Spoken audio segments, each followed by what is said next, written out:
అందరికీ నమస్కారం అండి. ఈరోజు మనం వృషభ రాశి వారి యొక్క జాతక ఫలితాలను తెలుసుకోబోతున్నాము. వృషభ రాశి వారికి ఫిబ్రవరి 10 అనగా మంగళవారం నాడు వీరి యొక్క జాతక ఫలితాలను తెలుసుకోబోతున్నాం. అయితే వృషభ రాశి ఎవరైతే ఇప్పుడే కొత్తగా మన ఛానల్ చూస్తున్నారో దయచేసి ఛానల్ సబ్స్క్రైబ్ చేసుకొని వీడియోకి లైక్ చేసి సపోర్ట్ చేయడం మాత్రం మర్చిపోకండి. మరి వీడియోని ఎక్కడ కూడా స్క్రిప్ట్ చేయకుండా చివరి వరకు చూసినట్లయితే మీకైతే పూర్తిగా అర్థమవుతుంది. రేపటి రోజున మీ యొక్క రాశి ఫలితాల ప్రకారం మీకు ఏ విధంగా ఉండబోతుందో తప్పకుండా తెలుసుకుందాము. మరి అంతకన్నా ముందుగా ప్రతి ఒక్కరు కూడా ఏదో సమస్య ఉంటుందండి. సమస్యలు ఎవరంటే ఉండరు కదా. అంటే ప్రేమ, పెళ్ళి, ఉద్యోగం, వ్యాపారం, ప్రేమించి మోసపోవడము, నాగదోషము, సంతానం లేకపోవడము, భార్యాభర్తల మధ్య గొడవలు, ధనం లేకలు లేకపోవడము, రాజకీయము, కోర్టు సమస్యలు, మీ మీద చెడు ప్రయోగాలు చేయడము, ఇలా ప్రతి ఒక్కరు కూడా ఏదో ఒక సమస్య ఉంటూనే ఉంటుంది. అయితే ఎక్కడెక్కడికో వెళ్ళి జ్యోతిష్యం చెప్పించుకొని నిరాశింది ఉంటే ఒక్కసారి మన గురుగారిని కాంటాక్ట్ అవ్వండి. శ్రీ వారాహిదేవి జ్యోతిష్యాలయం అండి. మన గురువు పేరు వచ్చి శివశక్తిరాజు గారు. మీరు సంప్రదించిన ఫోన్ నెంబర్ 9764639967. చాలా నమ్మకమైన గురువుగారు. మన గురువుగారు స్త్రీ పురుష వశీకరణ చాలా ప్రత్యేకత గలవారు. మీకు ఎటువంటి సమస్యలు ఉన్నా నమ్మకంతో ఒకసారి ప్రయత్నించండి. ఈ గురుగారి ద్వారా చాలామంది లబ్ధి పొందారండి. మేము కూడా మాకున్న సమస్యల్ని ఈ గురుగారి ద్వారానే పరిష్కరించుకున్నాము. 100% గంటలో పరిష్కారం చూపిస్తారు. దూర ప్రాంతం ఉన్నవారు కూడా ఫోన్ కాల్ ద్వారా ప్రతి ఒక్క సమస్యకు ఖచ్చితంగా పరిష్కారం కలదు. మన గురుగారు స్త్రీ పురుష వశీకరణము తాంత్రిక విద్య చేస్తారండి. సమస్య మీది పరిష్కారం మాత్రం ఖచ్చితంగా మన గురుగారి దగ్గర కలదు. ఎటువంటి సమస్యలున్నా విత్ ఇన్ డేస్లో ఖచ్చితంగా పరిష్కారం కలదు. ఒక్కసారి నమ్మకంతో ప్రయత్నించండి. ఇక వివరాలకు వస్తే కనుక ఈ రాశి వారికి రేపటి రోజున వీరి యొక్క రాశి ఫలితాలకి ఈ విధంగా చూస్తుందండి. రేపటి రోజున దైవ సూచనలు, దైవ పరిహారాలు ఇటువంటి అన్నీ కూడా తెలుసుకొని తప్పకుండా పాటించి ఆచరించి మీ మనసును మరింత ఎక్కువగా ప్రశాంతంగా ఉంచుకోవడానికి ప్రయత్నించండి. ఇక రేపటి రోజు మీకు అదృష్టపు సంఖ్య 9, అదృష్టపు రంగు పచ్చ లేదా ఎరుపు. ఇక ఈ రోజున పరిహారం విషయానికి వస్తే అండి వీడియో చూడండి, మీకైతే పూర్తిగా అర్థమవుతుంది.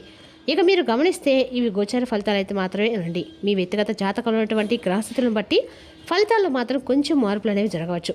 ఇక రేపటి రోజున కుటుంబం, అలాగే ఆరోగ్యము, అలాగే ఉద్యోగం, వ్యాపారం ఇటువంటి అన్నీ కూడా తీసుకున్నట్లయితే కనుక కుటుంబ సభ్యులతో రేపటి రోజున చాలా ఆహ్లాదకరంగా అయితే గడపబోతున్నారు. సాయంత్రం వేళ అతిథుల రాకతో మీ ఇల్లు ఎంతో సందడిగా మారుతుంది. అయితే బయట వ్యక్తుల యొక్క జోక్యం వలన రేపటి రోజున మీ జీవిత భాగస్వామితో చిన్నపాటి విభేదాలు చేయడం ప్రమాదం కనిపిస్తుంది. కాబట్టి బయట వ్యక్తుల యొక్క జోక్యము ఇంటి వరకు తీసుకురాకుండా ఏ విషయాన్ని ఎక్కడి వరకు ఉంచాలనేది ఒకసారి అర్థం చేసుకొని ఆ వ్యక్తుల యొక్క మాటను కొంచెం పెడచెవిన పెట్టడం అనేది మంచిదన్నమాట. లేదనుకొని వారి మాటలు కనుక తలకెక్కించుకొని ఇంట్లో జీవిత భాగస్వామితో ఏదైనా విభేదాలకు కనుక మీరు దారితీసే విధంగా మీ ప్రవర్తన ఉంటే అది ముందు రోజుల్లో మీకు మరింత ఎక్కువగా బాధాకరమైన విషయంగా మారవచ్చు. కాబట్టి వ్యక్తిగత విషయాలను గోప్యంగా ఉంచడానికి రేపటి ప్రయత్నించండి. ఇంట్లో అశాంతి అనేది రేపటి ఎక్కువగా కనిపించబోతుంది. అంటే కుటుంబ సభ్యులతో మీరు ఆహ్లాదం గడిపినప్పుడు కూడా ఇంట్లో అంటే బయట వ్యక్తుల యొక్క జోక్యం వలన ఇంట్లో ఉన్నటువంటి కుటుంబ సభ్యులు కొంత ఏంటంటే ఆందోళనకు, అలాగే కొంచెం ఏదైనా సరే డిసప్పాయింట్మెంట్కి అయితే ఖచ్చితంగా అవుతారండి. అందువలన ఇంట్లో ఉన్న వారి మీద కొంచెం ఏదైనా సరే మమకారంగా మాట్లాడడం అయితే మంచిది. రేపటి రోజున ఆందోళన అసంపూర్ణంగా మీ యొక్క ప్రవర్తన కొంచెం నిరాశ చేయడానికి అవకాశాలు ఉన్నాయి. కాబట్టి ఈ విషయంలో జాగ్రత్తగా ఉండండి. ఇక రేపటి రోజున కొంత మానసికంగా ఆందోళన, అలాగే శరీరంలో మీకు కొంత వేడి పెరిగినట్లుగా కూడా అనిపిస్తుంది. కాబట్టి తగినంత విశ్రాంతి తీసుకోవడం అనేది చాలా ముఖ్యం. ఇక వ్యాపారస్తులు, చిన్న తరహా పరిశ్రమల వారికి కూడా వ్యాపారాలు చేసేవారికి సన్నిహితుల యొక్క సలహాలు ఆర్థిక ప్రయోజనాలు చేకూరుస్తాయి. నూతన ఒప్పందాల విషయంలో రేపటి తప్పకుండా జాగ్రత్తలు అయితే వహించి తీరాలి.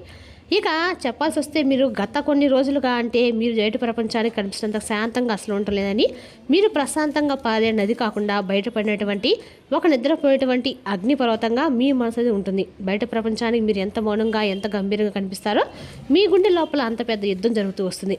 గత కొన్ని సంవత్సరాలుగా మీ జీవితం ఎలా తయారైందంటే ఎవరినైతే మీరు గుండెల్లో పెట్టుకొని చూసుకున్నారో, ఎవరికైతే మీరు మీ ఆస్తి సమయాన్ని దారపోసారో చివరకు వాళ్ళే మీకు వెన్నుపాడు పొడిచారు. వాళ్ళే వీళ్ళు మోసం చేసి తట్టుకునేటువంటి శక్తి మీకు ఉంది. కానీ నా వాళ్ళు అని చెప్పేసి మీరు అనుకున్న వారే ద్రోహం చేసి తట్టుకునేటువంటి శక్తి అయితే ఆ భగవంతుడు మీకు ఇవ్వలేదు. అయితే ముఖ్యంగా రేపటి విషయానికి వస్తే ఎందుకు చెప్పుకోవాల్సి వచ్చిందంటే రేపటి మీరు బాగా నమ్మినటువంటి వ్యక్తులు ఇంట్లో ప్రత్యేకించి మీ బంధువర్గం కావచ్చు, లేదంటే ఇంకా మీరు బాగా నమ్మినటువంటి వ్యక్తులు, మీతో ఉన్నటువంటి వ్యక్తులు మీ గురించి చేసినటువంటి ప్రచారాలు, తప్పుడు మాటలు ఇవన్నీ కూడా వారు మాట్లాడుకోవడం అనేది రేపటి మీరు వింటారన్నమాట. విని ఇలాంటి వ్యక్తులు నేను చేరదీస్తుంది, ఇలాంటి వ్యక్తులు నేను నమ్మిందని చెప్పేసి ఒక నిరాశకు, నిస్పృహకు ఉన్నాయి, ఒత్తిడికి గురవుతారు. ఇంట్లో జరిగేటువంటి ఈ యొక్క కొన్ని విషయాలు అనేవి రేపటి మీకు ప్రసాదం లేకుండా చేస్తాయి. అయితే అది కూడా మంచిది అని చెప్పు అనుకోండి. ఎందుకంటే మీరు ఎలాంటి వారు అనేది తెలుసుకోండి. దేవుణ్ణి ప్రశ్నించి ఉంటారుగా, చాలా రాత్రులు నిద్ర రాక తల మీద ఉన్నటువంటి అప్పుల చింత దగ్గర వాళ్ళు చేసేటువంటి అవమానాలు ఇవన్నీ కూడా మీ లోపల దహించి వేస్తూ ఉండవచ్చు. కానీ ఒకటైతే గుర్తుంచుకోండి, మీ కన్నీళ్ళు తుడుచుకోండి, ధైర్యం తెచ్చుకోండి. ఎందుకంటే రేపటి మీకు మీ పాట కేవలం ఒక దైవం అనేది మిమ్మల్ని ఆదుకోబోతుంది. మరి ఇంతకీ ఆ దైవం అనేది కూడా తెలుసుకోవచ్చు. మీరు వీడియోలో ఈ రోజున మీ దర్జాన్ని చూసి కొంతమంది నూనెలో పెట్టుకునే సమయం కూడా అని చెప్పుకోవాలి. చెప్పాలంటే మీరు కదలకుండా ఉన్నంత వరకు సౌమ్యులు కానీ ఒక్కసారి మీరు నిలబడితే మిమ్మల్ని ఆపేటువంటి శక్తి, మిమ్మల్ని ఓడించే దమ్ము ఈ ప్రపంచంలో ఎవరికి లేదు. చెప్పాలంటే మీరు అందరికి కూడా ఆదర్శప్రాయాలు అనమాట. ఏదైనా మాట సహాయం కానీ, సలహా కానీ, లేదంటే డబ్బు సహాయం కానీ, ఇలా ఏదైనా కానీ సహాయం అంటే ముందుంటారు. అలాగే ఎవరైనా బాధలో ఉన్నారంటే మీ మనసు చెల్లించిపోతుంది అనమాట. ఇలా ఏంటంటే ప్రతి ఒక్కటి మీరు చేసినటువంటి మంచి పనులకు భగవంతుడు ఎప్పుడు కూడా మీకు అవకాశాలను అలాగే శక్తులను దూరం చేస్తూనే ఉంటాడు. ఇక మీరు యుద్ధంలో గెలవాలంటే ప్రతి ఒకటి ఉంటే సరిపోద్దండి. దాన్ని ఉపయోగించినటువంటి నేర్పు కూడా ఉండాలి. అందుకే మీ అదృష్టం అనేది మీ చేతికి అందా అంటే మీరు జ్యోతిశాస్త్రం లోతుల్లో దాగినటువంటి రహస్యాలను తప్పకుండా పాటించాలి. అయితే ఇంతకీ మీరు ఏ రహస్యాన్ని పాటించాలి? రేపటి మీ జీవితాన్ని మార్చే బంగారు అవకాశం అనేది మీరు చాలా రోజులు కోల్పోతూ వచ్చారు. గుండె ధైర్యం చేసుకొని వినండి. ఈ విషయంలోకి వస్తే కనుక ముందుగా ఒక చిన్న మనవండి. విజ్ఞానికి ఒక విలువ ఉంటుంది. నేను మీకు తలరాత్రం మార్చినటువంటి కొన్ని అమూల్యమైన రహస్యాలను ఈరోజు తెలియజేయబోతున్నాను. దానికి బదులుగా మీరు ఇవ్వాల్సింది ఖచ్చితంగా కూడా భగవంతుడికి ఇవ్వాల్సింది కేవలం సమయం మాత్రమే. అంటే ఆయన మీకు ఏదో విధంగా దారి అనేది చూపించబోతున్నాడు. కాబట్టి రేపటి కొన్ని రహస్యాలు తెలుసుకొని ఎవరైతే మీ శత్రులు ఉన్నారో, ఎవరైతే మీకు అంటే అవకాశాలు ఇవ్వనట్టుగా అంటే మీకు వచ్చినటువంటి అవకాశాలు ఇవ్వకుండా చేజార్చేలు చేస్తున్నారో, మిమ్మల్ని బాగా ఎదిగే కొద్ది లొంగ తీసుకుంటూ కిందకి పడేస్తూ ఉన్నారు, అటువంటి వ్యక్తుల్ని మీరు ఏ విధంగా ముదరం చేసుకున్నటువంటి దైవిక పరిహారాల గురించి కూడా తెలుసుకుందాం. అయితే ముందుగా మీ వైపు భగవంతుడు అని చెప్పి నమ్మండి. ఇన్నాళ్ళు మిమ్మల్ని పట్టి పీడించడం, ఆర్థిక ఇబ్బందులు, కోర్టు కేసులు, శత్రువుల బాధలు రేపటి నుండి మీరు చేసినటువంటి చిన్న చిన్న పరిహారాలతో ముందు రోజుల్లో ఈ సమస్యలను కూడా ముగుస్తాయని, మట్టి పట్టుకున్నా కూడా బంగారం అయిపోతే కాలం దగ్గరలో ఉందని చెప్పి తెలుసుకోండి. కానీ ఏంటంటే మీరేంటంటే మీకు దేవుడికి అశ్రద్ధ అహంకారం ఉంటే అస్సలు నచ్చవండి. వీటిని దూరం చేసుకోండి. అలాగే మీ మాట మీద మీరు నిలబడండి. మీకోసము మీ కోపం మీద పట్టు సాధించండి. ఎప్పుడైతే మీరు అంటే కోపాన్ని జయిస్తారో అప్పుడు నిజంగా సాక్షాత్ భగవంతుడు మీ ఇంటి తలుపు తడతాడు.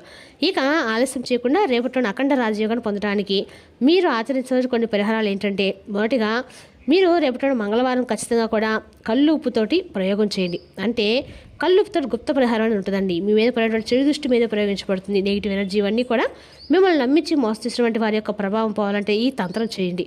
ఒకవేళ రేపటి కుదరకపోతే ఖచ్చితంగా కూడా ఆదివారం రోజు చేయండి. ఇలా ప్రతి మంగళవారం, ఆదివారం రోజు రాత్రి పడుకునే ముందు ఒక బకెట్ గోరువెచ్చని నీటిలో తీసుకోండి. అందులో ఒక గుప్పెడు కల్లుప్పు వేయండి. ఆ నీటిలో మీ 2 పాదాలను 10 నిమిషాలు ఉంచండి. ఉప్పుకి ఈ విషయాన్ని లాగేసిన శక్తి ఉంటుందండి. ఆ 10 నిమిషాల్లో మీ శరీరం మనసులో ఉన్నటువంటి విషయోగాన్ని అంతా కూడా ఆ ఉప్పు అనేది నీరు లాగేసుకుంటుంది. ఆ తర్వాత ఆ నీటిని ఎవరు కనిపించకుండా ఇంటి బయట లేదా బాత్రూంలో పారేయండి. ఇది చేసినటువంటి మొదటి రోజే మీ మనసు ఎంతో తేలిపడుతుంది. అలాగే అద్భుతమైనటువంటి ఐడియాలు, ఆలోచనలు కూడా వస్తాయి. ఇక డబ్బు వచ్చినటువంటి కొత్త మార్గాలు కూడా ఆటోమేటిక్గా మీకు అంది వస్తాయన్నమాట. అలాగే రేపటి రోజున ఖచ్చితంగా కూడా మీకు ఉత్తరం తీర్పు దీప రహస్యం ఏంటో సంపాదించినా కూడా ఇంట్లో డబ్బు నిలవడము, లక్ష్మీదేవి వెళ్తుందంటే అన్నట్లుగా మీకు అనిపించడము, స్థిరంగా ఉండలేదని చెప్పి మీ మనసుకు అనిపించడం అయితే రేపటి మీ ఇంటి ఉత్తరం దిక్కు కూడా గమనించండి. వాస్తుశాస్త్రం ప్రకారము ఉత్తరం దిక్కు ఖచ్చితంగా కూడా మీకు అంటే కుబేరుని యొక్క స్థానం అండి. ఈ ఉత్తరం దిక్కులో కుబేర స్థానం కాబట్టి ఖచ్చితంగా కూడా ప్రతి శుక్రవారం రోజు, గురువారం రోజు కుబేర దీపం వెలిగించడం వల్ల మీకు ఆర్థికంగా బాగా కలిసి వస్తుంది. రేపటిలో ఖచ్చితంగా మాత్రం మీ ఇంటి ఉత్తర దిక్కులో మట్టి ప్రవేద దీపం వెలిగించండి. దానికి సాదా ఒత్తులు కాకుండా ఎరుపు రంగు ఒత్తులు వెలిగించండి. దాన్ని మాత్రమే వాడండి. ఒకవేళ ఎర్రటి ఒత్తి దొరకకపోతే తెల్లటి ఒత్తి, కుంకుమ అని కొంచెం అంటే ఎర్ర ఒత్తి కాకుండా పచ్చ ఒత్తి అని కనిపిస్తుంది. దాని ప్రకారం మీరు ఒక పచ్చ ఒత్తి దీపం వెలిగించడం ప్రయత్నించండి. దాని అనారోగ్యాన్ని రానివ్వకుండా విపరీతమైనటువంటి ధనలాభాన్ని మీకు ఖచ్చితంగా కలిగిస్తుంది. ఇది చాలామందికి రుజువైనటువంటి సత్యం కూడా అండి. కాబట్టి రేపట్లో ఏదైనా కానీ రెండిట్లో మంగళవారం కానీ ఆదివారం కానీ ఈ పరిహారం మాత్రం ఖచ్చితంగా చేయండి. ఇప్పుడు చేయటువంటి ఉత్తరం మాత్రం రేపట్లో తప్పకుండా చేసుకోండి. ఇక అలాగే రేపట్లో ఉద్యోగపరంగా, వ్యాపారపరంగా చాలా అనుకూలమైన రోజుగా చెప్పుకోవాలి. మీ ఇంట్లో జరిగేటువంటి కొన్ని విషయాల గురించి తెలుసుకొని మాత్రమే మీరు కొంచెం ఒత్తిడికి గురవుతారు. మిగతా అన్ని విషయాలు కూడా మీకు ప్రాణాల విషయం కానీ, లేదంటే మీరు ఏదైనా వ్యాపార విషయంలో కానీ అత్యధికమైనటువంటి ధనలాభాన్ని పొందుతారు. ఇక రేపటి మీకు బాగా కలిసి వచ్చినటువంటి దైవారాధన కాస్త కూడా దుర్గాదేవి యొక్క ఆరాధన అండగా మీకు మేలు చేస్తుందండి. ఈ దుర్గాదేవి నామాన్ని మీరు ఎన్నిసార్లు పడితే అన్నిసార్లు మంచిది. ఉదయాన్నే చక్కగా స్నానం మార్చిన తర్వాత ఇంట్లో దీపం పెట్టుకోండి. దీపం ముందు కూర్చొని ఓం దుర్గాదేవి అనే మంత్రాన్ని మీకు ఎన్నిసార్లు పిలిస్తే అన్నిసార్లు జపించడం ద్వారా మీకు అమ్మవారి యొక్క ఆశలు పరిపూర్ణంగా లభిస్తాయండి. రేపటిలో మీరు ఖచ్చితంగా కూడా ఆంజనేయ స్వామి యొక్క ఆరాధన కూడా చేసుకోండి. ఖచ్చితంగా కూడా అలాగే మీకు మనస్ఫూర్తిగా స్వామిని ఎట్టుకోండి. అలాగే మీకు ఎదురుపడేటువంటి శత్రుల బారి నుండి కూడా కాపాడమని చెప్పి స్వామిని ఎట్టుకోండి.